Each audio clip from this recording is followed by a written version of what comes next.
क्या आप ये मानते हैं कि दुख सत्य है? क्या आप ये भी मानते हैं कि दुख के कारण भी है? हाँ। यदि कारण है तो दुख तो रहेगा,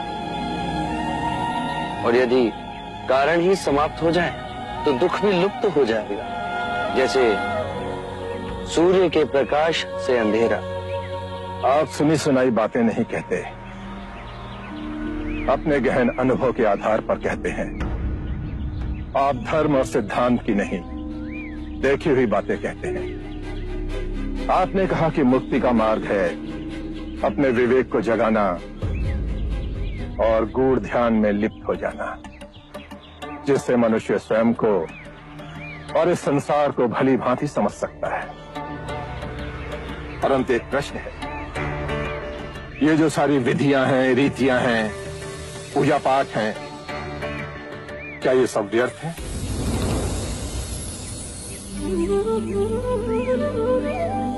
यदि कोई व्यक्ति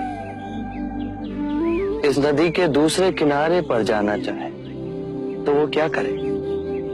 यदि जल गहरा नहीं है तो वो चलकर जा सकता है, और यदि जल गहरा है तो वो नाव की सहायता से जा सकता है या स्वयं तैरकर जा सकता है।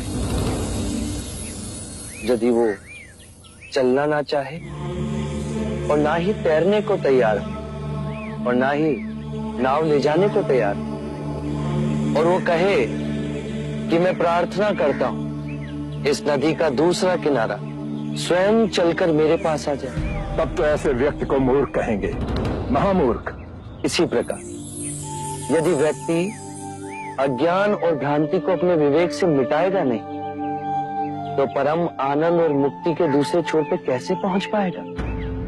चाहे वो पूजा करे या अनुष्ठान या व्रत करे या किसी नीति पर चले, वो इस किनारे ही रहेगा।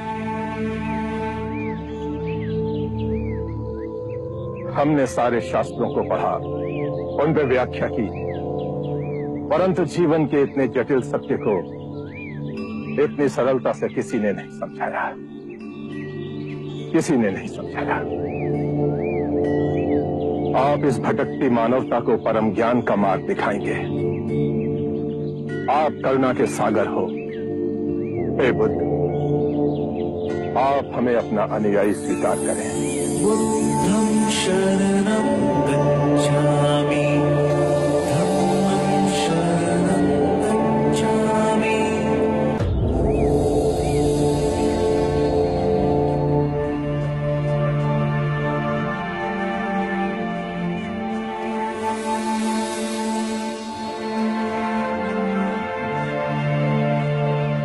हे पराक्रमी, हे युग पुरुष, आज बुद्ध की शरण में हम आते हैं, आज धर्म की शरण में हम आते हैं, आज संघ की शरण में हम आते हैं।